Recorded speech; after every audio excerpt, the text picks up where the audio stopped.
नमस्कार सभी संस्कृत श्रोताओं का संस्कृत साहित्य चैनल में स्वागत और अभिनंदन है। कल हम चर्चा कर रहे थे रस क्या है और इसके प्रत्युत्तर में आचार्य विश्वनाथ ने कहा था कि सत्तोद्रेकाद अखंड स्व प्रकाशानंद चिन्मय वेद्यांत तरस्पर्श शून्यो ब्रह्मा स्वाद सहोदरः लोकोत्तर चमत्कार प्राणः कैश्चिद प्रमातृभिः स्वाकारवद भिन्नत्वे नायमास्वाद्यते रसः। अब जब इन्होंने रस की व्याख्या कर दी उसके बाद इनके मन में आया, इन्होंने कहा कि ननु तर्हि करुणादीनां रसानां दुःखत्वात् रसत्वं तद उन्मुखत्वं न स्याद् इति उच्यते। यदि रस का आनंदमय स्वरूप है तो सत्तोद्रेकाद अखंडस्व, सत्व शब्द का अर्थ ही जो है रज और तम से भिन्न जो गुण है। तो ये बात आ गई थी कि रस का आनंदमय स्वरूप है तो करुणादीनाम अर्थात करुण आदि रसों के दुखमय होने से रसत्व नहीं होगा,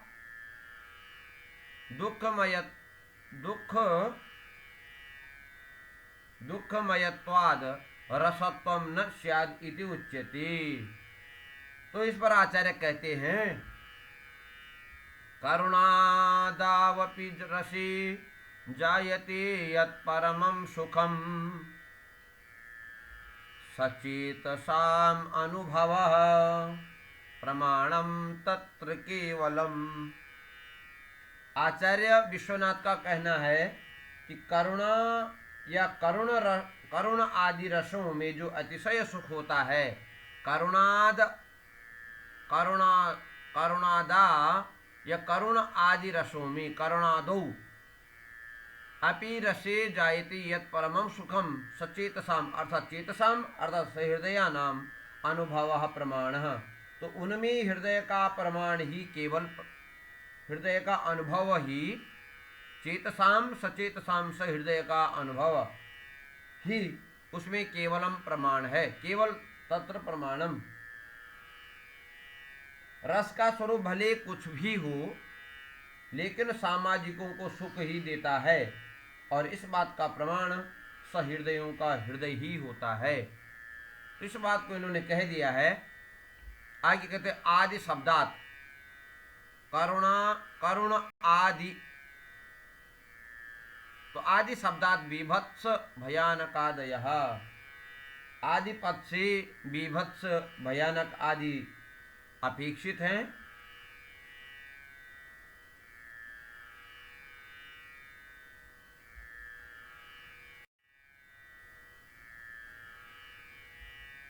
तथा अपि असहृदयानां मुखमुद्राणाया पक्षांतरम उच्यते। तो भी असहृदयों के मुख को बंद कराने के लिए दूसरा पक्ष भी कहा है। पक्षांतरम दूसरा पक्ष, मुख मुद्रणाय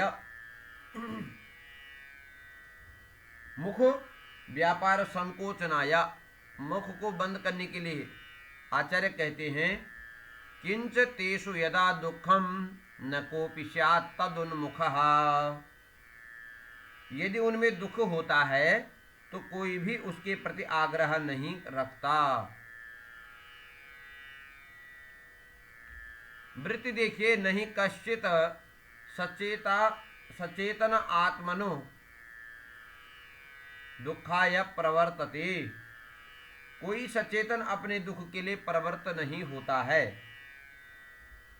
तो करुणादिषु च सकलस्यापि साभि निवेश प्रवृत्ति दर्शनात् सुखमयत्वमेव। तो करुण आदि में तो सभी की आग्रह के साथ प्रवृत्ति देखे जाने से सुखमय ही होता है।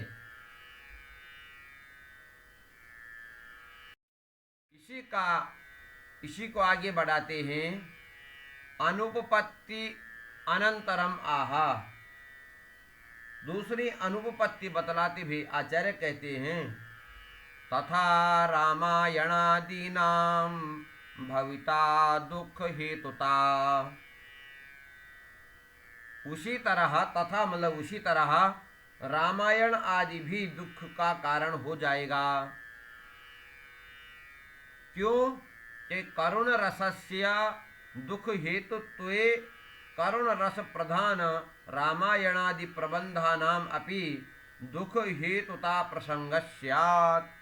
कहते हैं कि करुण रस दुख का हेतु होने से करुण रस प्रधान रामायण आदि प्रबंधों का भी दुख के कारण होने का प्रसंग आ जाएगा। जबकि लोग रामायण को बड़ी रुचि से पढ़ते हैं, इसलिए ननु कथम दुख कारणेभ्यो सुखोत्पत्ति इति आहा। तो बोले दुख के कारणों से सुख की उत्पत्ति कैसी होती है? इति आहा, ऐसी। इस पर आचार्य विश्वनाथ कहते हैं हेतुत्वं शोक हर्षादि गतिभ्यो लोक संश्रयात् शोक हर्षादयो लोके जायन्तां नाम लौकिकाः अलौकिका विभावत्वं प्राप्तिभ्यः काव्य संश्रयात् सुखम संजायते तेभ्यः सर्वेभ्यो पीतिका क्षतिः। आचार्य विश्वनाथ कह रहे कि हेतुत्वं शोक हर्षादि लोक के आश्रय से, लोक संश्रयात अर्थात लोक के आश्रय से, शोक हर्षादि और शोक और हर्ष आदि के कारण से, यह शोक हर्ष के कारणत्व में, हेतुत्व में प्राप्त हुए, क्या हुए? राम वनवास आदि से लौकिक ही शोक और हर्ष आदि भले ही हो जाएं। हर्ष शोकादयः लोके जायन्ताम नाम लौकिकाः, भले ही जो है लौकिक शोक और हर्ष हो, परंतु काव्य के संश्रय से, काव्य संश्रयात, काव्य के आश्रय से अलौकिक विभावत्वम, अलौकिक विभाव आदि रूप में प्राप्त इन विभाव आदि के द्वारा, इन विभाव आदि के द्वारा सुखम संजायते, सुख की ही प्राप्ति होती है। तो सर्वेभ्या, तो इसमें इति का क्षति, यहाँ पर कौन सी आपत्ति है? यदि लौकिक शोकहर्ष तत्त प्रकृति होने से और वह काव्य का आश्रय लेने से लोकोत्तर विभावत्व को प्राप्त होते हैं, तो वे सभी सुख दुख का कारण भी सुख ही उत्पन्न करता है। इसलिए आगे कहते हैं एक हलु राम वनवासादयो लोके दुख कारणानि इति उच्यन्ते ते एव ही। जो राम वनवास आदि लोक में दुख के कारण कहे गए हैं वे काव्य तथा नाटक, ते एव काव्य, ते एव ही, वे ही अर्थात वे कौन? काव्य और नाटक। तो काव्य नाट्य समर्पिता, काव्य नाटक में निरूपित अलौकिक विभावन व्यापार वृत्तया, व्यापार वृत्तया कारण शब्द वाच्यताम विहाय अलौकिक विभाव शब्द वाच्यत्वम भजन्ति। बोले जो है, जो काव्य और नाटक में निरूपित जो अलौकिक विभावन व्यापार से युक्त होने से शब्द वाच्यता को छोड़ करके अलौकिक शब्द वाच्यता को प्राप्त होते हैं। इसी पे कहा कि तेभ्यश्च सुरते दंतघातादिभ्यः दंतघातादिभ्य इव सुखम एव जायते। उससे सुरत के समय दंत अक्षत, यह दंताक्षत, दंत का जो क्षत है, घाव है, उसको आदि से सुरत के समय दंत का जो घाव है आदि से सुख ही होता है, दुख नहीं होता। अतः लौकिक शोक हर्षादि कारणेभ्यो, अतः लौकिक शोक और हर्ष आदि के कारणों से लौकिक लौकिक शोक हर्षादयो जायन्ते, लौकिक शोक और हर्ष ही होते हैं। इति लोक एवं प्रतिनियमः, ऐसा लोक में ऐसा ही प्रतिनियम है। परंतु काव्ये पुनः सर्वेभ्योपि विभावादिभ्यः सुखमेव जायते इति नियमात् न कश्चित् दोषः। तो कहते हैं कि काव्य में फिर सभी विभाव आदियों के द्वारा सुख ही होता है। ऐसे नियम होने से ऐसा करुण भयानक बीभत्स आदि रसों में भी दोष नहीं होगा। आगे शंका करते हैं कि कथम तरहि हरिश्चंद्रादि चरितस्य काव्यनाट्ययोरपि श्रवण दर्शनाभ्याम अश्रुपातादयो जायन्ते इति उच्यते। पूर्व पक्ष दिया कि यदि आपने कहा कि आनंद की ही प्राप्ति होती है तो हरिश्चंद्र आदि चरित्र संबंधी काव्य और नाटक को श्रवण करने से अथवा उसको देखने से अश्रुपात क्यों होता है? इस पर आचार्य विश्वनाथ कहते हैं कि अश्रुपातादयः तद्वत् द्रुतत्वात् चेतसो मताः। चित्त के चेतसः अर्थात चित्त के द्रवीभूत होने से, चेतसः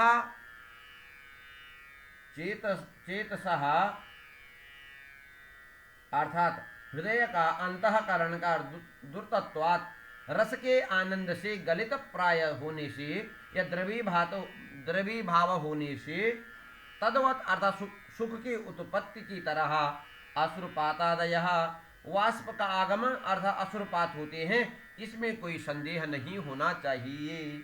ऐसा विश्वनाथ का मत है। तर्हि कथम काव्यतः सर्वेषां ईदृशी रसाभिव्यक्तिर न जायते इति आह। पूर्व पक्ष में कहा कि क्यों सभी को काव्य के इसी प्रकार की रसाभिव्यक्ति क्यों नहीं होती है?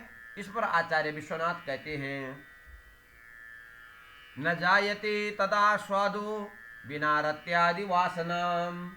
अरे रस या रथ का जो आस्वाद क्यों नहीं होता है? तो बोले रति आदि से संबलित वासना के बिना, रत्यादि वासनाम बिना, रति आदि वासना के बिना तस्य तद आस्वादो न जायते, उसका आस्वाद नहीं होता है भैया। तदास्वाद न जायते, इसलिए रत्यादि ज्ञान सहकृत काव्यार्थ ज्ञान की इच्छा के द्वारा ही उस रस का आस्वादन किया जा सकता है, जो रस की परिभाषा उन्होंने पहले दे दी है। आगे देखते हैं, कहते हैं कि वासना चेद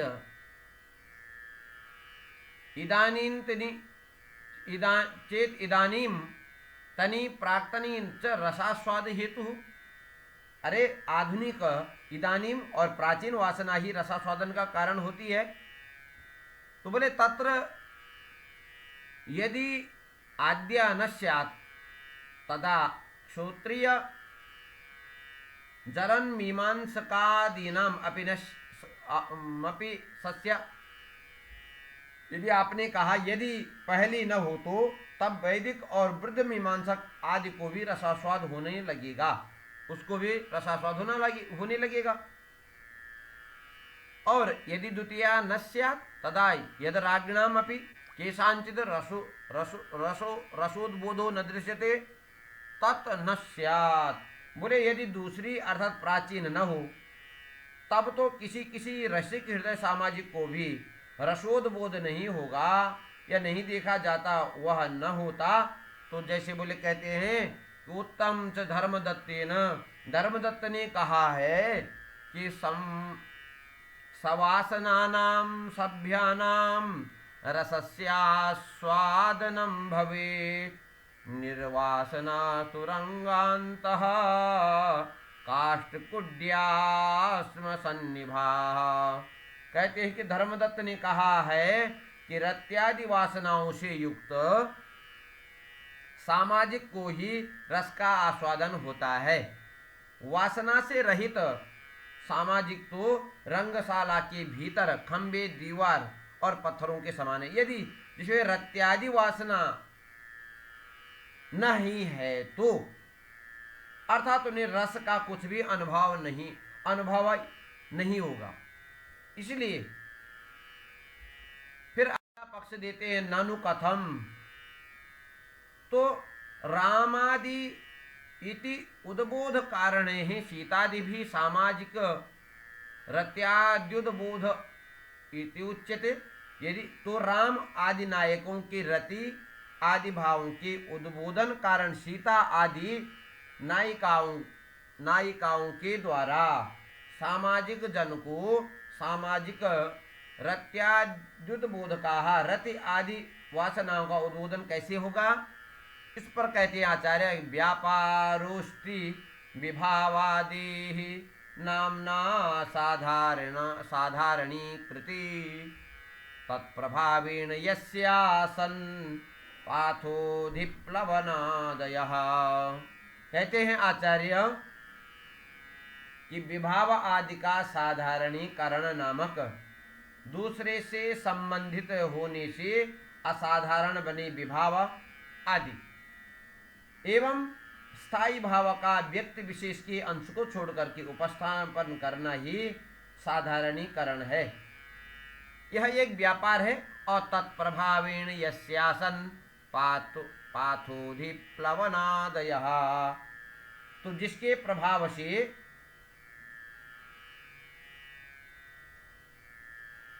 उदधि समुद्र उल्लंघन आदि, जिसके प्रभाव से या उसके प्रभाव से जिसके समुद्र आदि उल्लंघन कार्य होते हैं। फिर कहते प्रमाता तदभिदेन स्वात्मानं प्रतिपद्यते। तो बोले उसके अभेद से, तद अभेदेन उसके अभेद से प्रमाता अर्थात सामाजिक स्वयं को प्राप्त हो जाता है। ऐसा आचार्य विश्वनाथ का कहना है। इस आगे कह रहे हैं कि ननु कथम मनुष्य मात्रस्य समुद्र लंघनादौ उत्साहोद्बोधो इति उच्यते। अरे मनुष्य मात्र से असंभव कार्य समुद्र लंघन आदि में उत्साह का आविर्भाव कैसे होगा? इस पर आचार्य विश्वनाथ कहते हैं उत्साहादि समुद्बोधः साधारण्याभिमानतः नृणाम अपि समुद्रादि लंघनादो न दुष्यति। तो बोले साधारणीकरण के बल से स्वयं में राम आदि का आरोप कर लेने के बाद मनुष्य को भी समुद्रोल्लंघन आदि में उत्साह आदि का उद्बोधन दूषित नहीं होता है। नृणाम मानवानाम रत्यादयोपि साधारण्येन प्रतीयन्ते इति आह। तो कहते हैं कि रत्यादि वासनाएं भी साधारण होकर प्रतीत होती हैं। इस पर आचार्य विश्वनाथ का कहना है कि साधारण्येन रत्यादि अपि तद्वत् प्रतीयते, कि उसी तरह रति आदि भी साधारण होकर प्रतीत होती है। इसलिए रत्यादिरपि स्वात्मगतत्वेन प्रतीतौ सभ्यानां ब्रीडातंकादिर्भवेत् परगतत्वेन त्वरस्या तापात्। तो बोले रति आदि वासनाएं भी स्वयं से संबंधित रत्यादि स्वात्मगतत्वेन अपने अर्थात स्वयं से संबंधित रूप से प्रतीत होने पर सभ्यानाम अर्थात सामाजिकों को ब्रीडा अर्थात लज्जा, आतंक मतलब भय आदि भवेत आदि भाव उत्पन्न होंगे। और परगत अर्थात परगतत्वेन तो अवरस्य त्वरस्य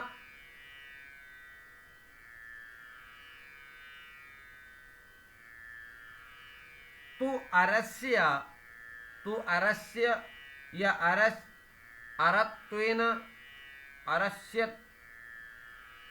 तापात अनास्वाद्य तापात तो बोले नायिकागत रूप से प्रतीत होने पर भी उदासीनता हो जाएगी।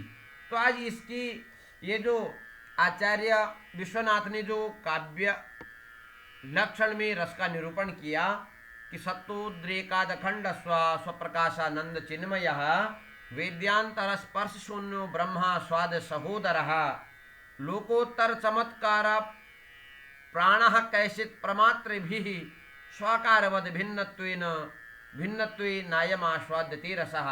और इस रस में जब जो है शंका आई थी कि करुण आदि रसों में कैसे हम आनंद की प्राप्ति कर सकते हैं, तो इस पर आचार्य ने कहा था कि वो जो रस हैं, वो जब रस लोग के जो रस जब काव्य में आकर के विभावानुभाव से व्यक्त होते हैं, तो उससे करुण रस हो चाहे भयानक विभस जितने भी रस होते हैं वह आनंद को ही प्राप्त होते हैं। और शंका आई थी कि उसमें जो है असुरपात होते हैं, तो जो है असुरपात के विषय में भी कह दिया था कि बोले भैया द्रुतत्व तथा चित्त के द्रवीभूत होने से जो है रसानंद से चित्त पिघल जाने से असुरपात हो जाता है, तो इसमें उसमें भी तो सुख ही उत्पन्न होता है। यहाँ पर ये सारी शंकाओं का निवारण आचार्य विश्वनाथ ने कर दिया।